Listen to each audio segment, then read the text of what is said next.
Hey YouTube, it's ICU, and today we're going to be taking a look at Samsung's all-new Galaxy S4 flagship smartphone and Apple's iPhone 5. We're going to be comparing the two and going over some of the strong points of each of these two phones. But first of all, before we begin, I just wanted to say, remember guys, these are just two smartphones, nothing more. There's really no reason to get heated. And let me also say that these, in my opinion, are the two best smartphones on the market right now. So if I say that one is better than the other one in a certain aspect or area, just be sure to remember that that is either my opinion or that's simply because it performs better. Right off the bat, you'll notice that the Samsung Galaxy S4 has a Super AMOLED 5-inch screen that has a resolution of 1920 by 1080 and a pixel density of 441 pixels per inch, whereas the iPhone 5 simply has a 4-inch display with a pixel density of 326 pixels per inch. So yes, the Samsung Galaxy S4 has a higher pixel density than the Retina display on Apple's iPhone 5.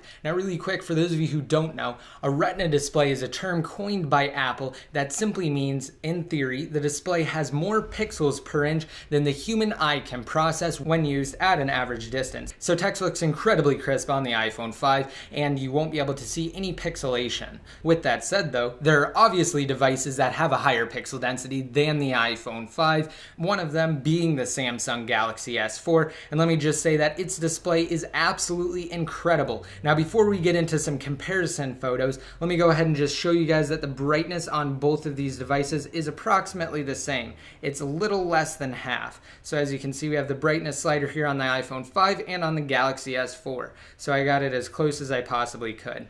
Alright, and now let's go ahead and compare those images. So I'm going to open up photos on the iPhone 5 and downloads on the Samsung Galaxy S4, and we're just going to start from the top. So here is the first image. Those of you who are Apple fans may actually recognize this as one of the images they promote with the Retina MacBook Pro. So let me go ahead and zoom in here on both of these devices, and it looks absolutely incredible on both of them. Now because the Samsung Galaxy S4 has a Super AMOLED display, in person, for me at least, it looks a lot brighter than the iPhone 5's display, even though they're at about the same brightness setting. And also, before I go over my analysis of these images, let me just say, it won't look exactly the same for you, and you might not be able to pick it up because of course you are watching it on your own device's display after I've already recorded it. So I'm just going to give my impressions and observations. Now, one thing that I really like about the Samsung Galaxy S4 is just how far you can actually zoom in. Now, when I do zoom in this far, clearly it doesn't look fantastic,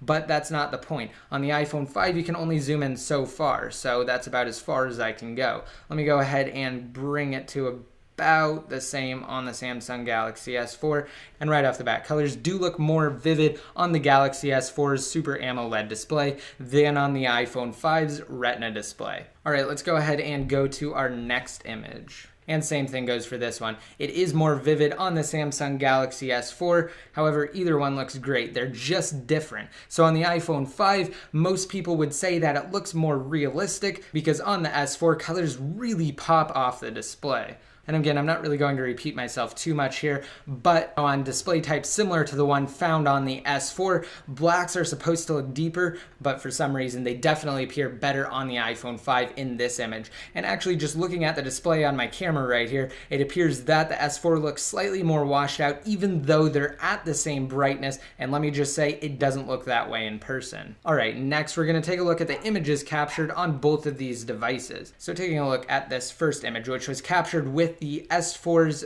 13 megapixel rear facing camera and the iPhone 5's 8 megapixel rear facing camera, is that colors captured with the iPhone 5's camera are definitely more vivid than the colors captured on the S4's camera. However, with that said, the S4 does a really great job at capturing close-up subjects like this flower, for instance, and you can really zoom in and get incredible detail on the S4 that you just can't get on the iPhone 5. So if you're looking for brighter and more realistic colors, iPhone 5 is definitely the way to go, whereas if you're looking for detail and crisper images, you definitely want to go with the Samsung Galaxy S4. However, with that said, typically most customers aren't looking at the camera as the only only feature of the smartphone when they go to buy it. So let me just go ahead and switch on over to this next image here. You can really tell the difference in color between these two. The greens are absolutely over exaggerated on the Galaxy S4's display, which isn't necessarily a bad thing. It just doesn't look as realistic. And again, same thing here with the greens in this image.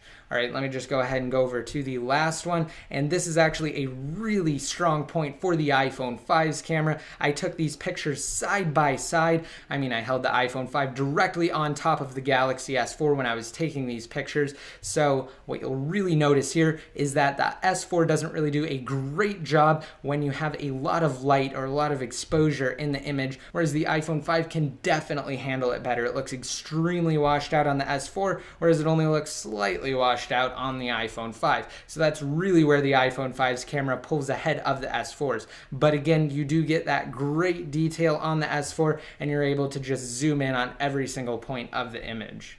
All right, next we're going to be taking a look at the browser on both of these. So I'm actually going to use Google Chrome for this first set of tests. Let me just open it up on both of these phones here, and I'm just going to do a simple search. So let me go ahead and just type it out on both of these here, and once I'm done typing, I'll be right back. All right, and here we go, I have it typed out. Before I actually hit go though, I just wanted to say that again, I'm using Google Chrome on both of these and I'm connected to the exact same Wi-Fi network. So let's go ahead and hit go at the exact same time right now. All right, and the iPhone 5 definitely pulled ahead in that search. Let's see how it does when I'm actually loading up a website. Let's go ahead and just open up the top one on both of these.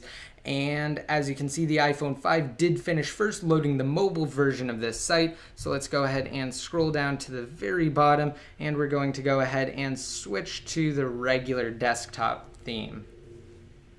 Okay, so again, same thing here. The S4 was definitely fast though, and it's just finishing right now. So as far as browser speed is concerned, at least when using Google Chrome, the iPhone 5 appears to be faster. Now, we aren't by any means trying to load anything too intensive, so let's go ahead and switch over to the native browsers on these two phones, and we're going to do some quick browser benchmark tests. Alright, so I have Safari loaded up here on the iPhone 5, and I have the native browser on the S4. I'm actually inside of a SunSpider JavaScript test site here, and we're going to go ahead and start this test at the exact same time.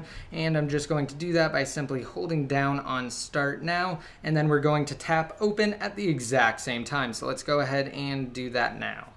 And I'm not actually going to stick around for all of this, so I'll be right back once it finishes and we can go over the end results. Alright, so the iPhone 5 just finished while we're waiting for the Samsung Galaxy S4 to complete the browser test. Alright, let's go ahead and zoom in on the end scores here. We got a really impressive score on the iPhone 5 of 868 milliseconds, whereas on the S4, we have a total of 1,057 milliseconds. So that's a pretty big difference between the two. Of course, just remember, the lower the score, the better. And what's actually interesting that I found out just now is that you can't quite zoom in as far on the native browser on the S4 as you can on the iPhone 5, which is actually quite ironic because when looking at pictures, you can zoom in significantly further on the S4 than on the iPhone 5. Anyway, that was just a quick side note. Let's go ahead and go over to our next browser test where I'm sure the S4 will pull ahead. We're just going to do a simple HTML5 test for mobile browsing on these two devices.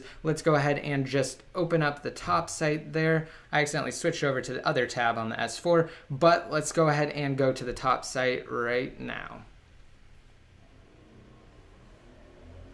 Alright, and even though the iPhone 5 loaded at first, the S4 has a total score of 468 points with 11 bonus points, whereas the iPhone 5 only has a score of 386 with 9 bonus points, and that's out of 500, guys. So you have really great HTML5 performance on the Samsung Galaxy S4. Alright, and with that said, let's go over our last test, and that's Geekbench. So right off the bat, you'll notice that the Samsung Galaxy S4 is powered by a Qualcomm quad-core processor at 1.89 gigahertz, whereas the iPhone 5 is powered by Apple's A6 processor at 1.3 gigahertz, and that's a dual-core. Now on the S4, we also have 2 gigabytes of RAM. It registers it as 1.78 gigabytes of available RAM, whereas on the iPhone 5, we have 1 gig of RAM, and it registers it at about 1,000 megabytes. So let's go ahead ahead and run these benchmark tests. Again, same thing as before. I'm not going to stick around for this. I'll be back once they finish and we can go over the end results. So as for Geekbench, which is just a standard performance benchmark tool, the S4 completely blew the iPhone 5 away with a total score of 3,227 versus 1,658 here on the iPhone 5. And when I actually go to compare here on the S4, you'll notice that this is one of the best performing Android devices. It even outperforms the Samsung Nexus 10, which is Google and Samsung's relatively new tablet. So we have an incredible score here on the S4. You know you're getting a performance device when you purchase the S4. However, I will say that because it does run Android, unfortunately at some times it will be hindered and it will be slowed in certain circumstances. That leads to better performance here on the iPhone 5 than on the Galaxy S4. And now let me just go over a few things I like about each of these devices. So on the S4, we have this incredible Super AMOLED 5-inch display. I'm definitely a fan of that. I also really like how you can toggle different things inside of the notification tray here. As you can see, you can easily access different settings without actually having to go into the settings menu. And unfortunately, it's not like that on the iPhone 5 natively. Now, because this iPhone 5 is jailbroken, I do have access to different things. As you can see, I can change pretty much all the same settings here. However, the S4 does have more settings because it has additional features that I'll go over in just a second. So that's just one thing that I really do like about the S4. Also, another thing that's really awesome on the S4 is the fact that you can actually have multiple applications running on one screen simultaneously. So let me go ahead and just drag this window back open, and I can drag Chrome into the bottom position here, and I can run both of these at the exact same time. So this really helps as far as multitasking is concerned, and that's definitely my favorite feature on the Samsung Galaxy S4.